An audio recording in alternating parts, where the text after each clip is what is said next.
So I've been getting a lot of questions about the timing of getting back into the market and whether COVID-19 is a good buying opportunity. And that is something that I would say you have to understand the concept of property lag and what has happened in the past and what I believe is going to happen in this market is that, well, the stock market reacts in milliseconds to any kind of economic shock. And then the main economy, Main Street America, as they say, that always reacts in a slower fashion. But then the property market is even slower again.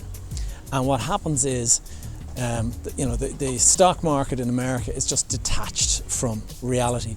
It's shot up and all that, and there's so many millions of people around the world have lost their job, people have been furloughed, businesses are shutting down. All of this stuff, it's a massive economic shock. And because of the size of the economic shock, it's absolutely guaranteed that there's going to be huge difficulties for the main economy. And a lot of businesses just simply won't reopen. And that is going to obviously filter through to the property market. You have a huge number of, say, retail landlords, commercial landlords who have got property rented to, say, a gym or a small bed and breakfast or a hotel or restaurants, whatever it is, pubs, restaurants, all of those places. So many of them are going to close down and not reopen that there's going to be a huge glut of property coming on the market.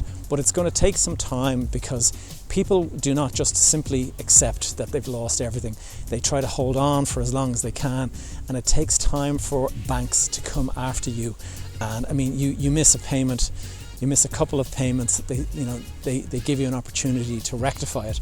It's only when you're 6 or 9 months down the road, that's when they start to kind of pursue you and start to go and get into, and it's only when that happens that people start to accept their fate and put properties on the market at distressed kind of prices, and it's you must sell, or the banks step in and they appoint a liquidator, and the liquidator will sell the property to the highest bidder, and it might be at a fraction of what you paid for it.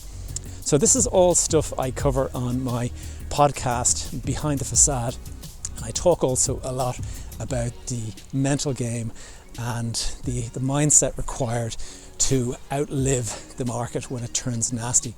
And this is something that I think you guys should come and check out if you are in any way interested in becoming a real estate investor. So I hope to see you on my podcast Behind the Facade.